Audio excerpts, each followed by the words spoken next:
I think we all collectively crave productivity. We read content about it, we read books, we read articles, we watch all kinds of videos. And you would think that with all the knowledge that we have, we would all be super productive, doing amazing things, but we're not. We're still on the quest for productivity. So what gives?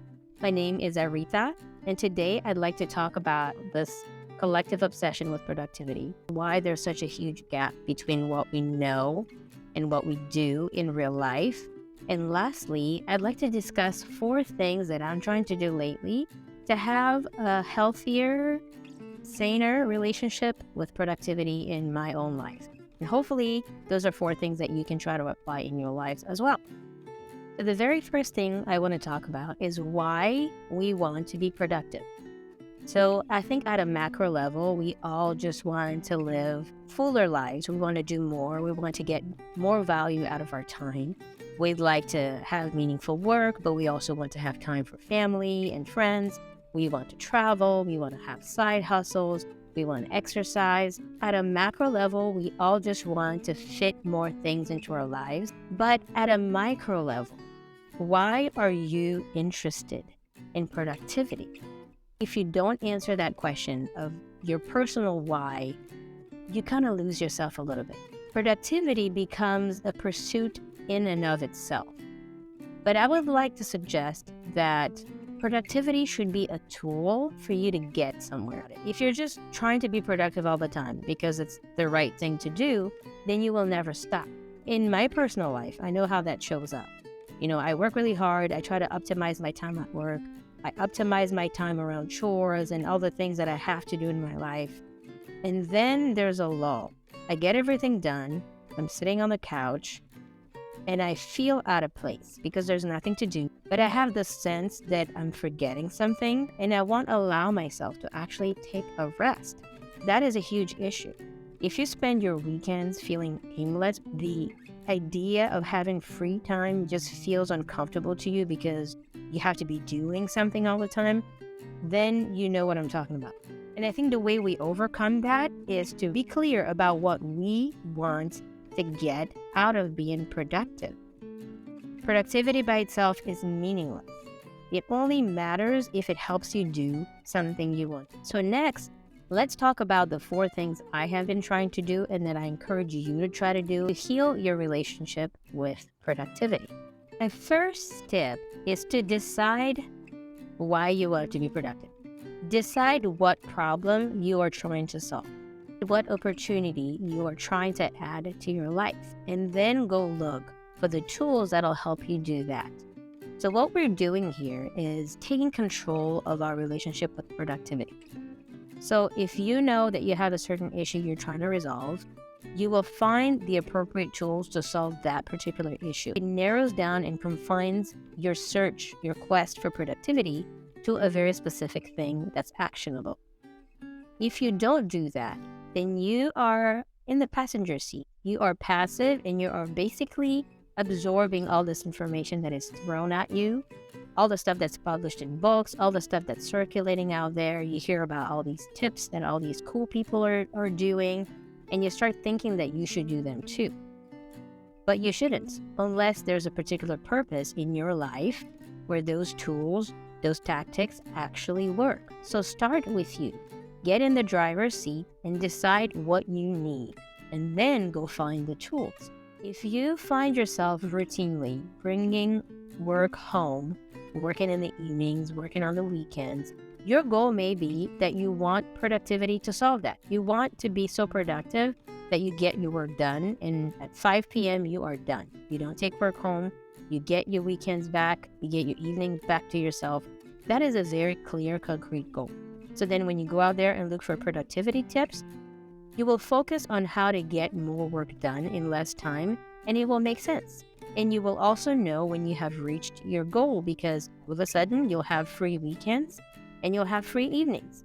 Maybe your goal for productivity is that you'd like to have more time for exercise. That's a really common one. So if your goal is to go exercise 4 times a week, but right now your schedule is so busy that you just can't make it work, then you know what you're trying to solve. And you go out there and you find productivity to cut time on everything else.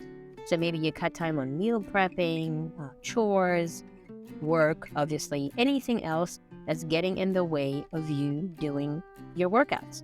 Again, this is a very finite goal. It's very specific. You go, you find the right tools for it.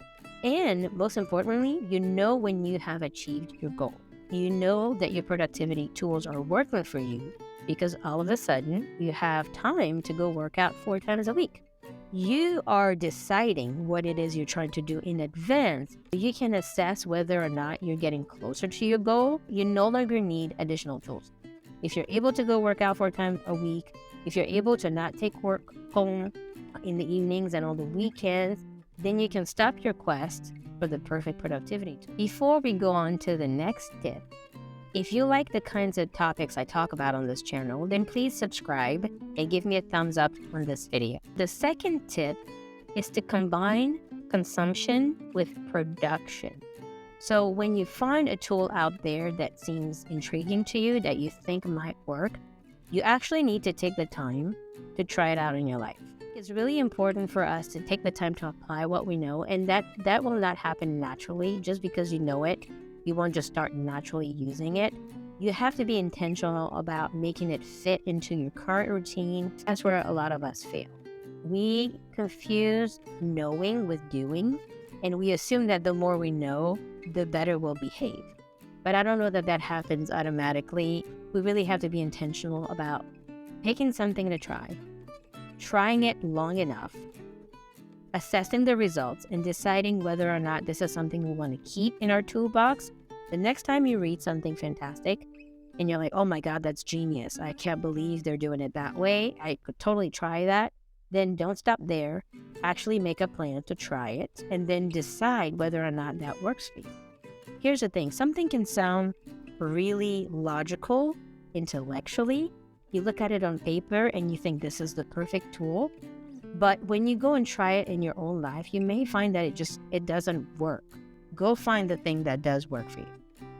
My third tip is to create margin in your life. Create white space. Don't want to be productive all the time as a way of life, right? You need to be productive so that you can relax later. I personally struggle with that.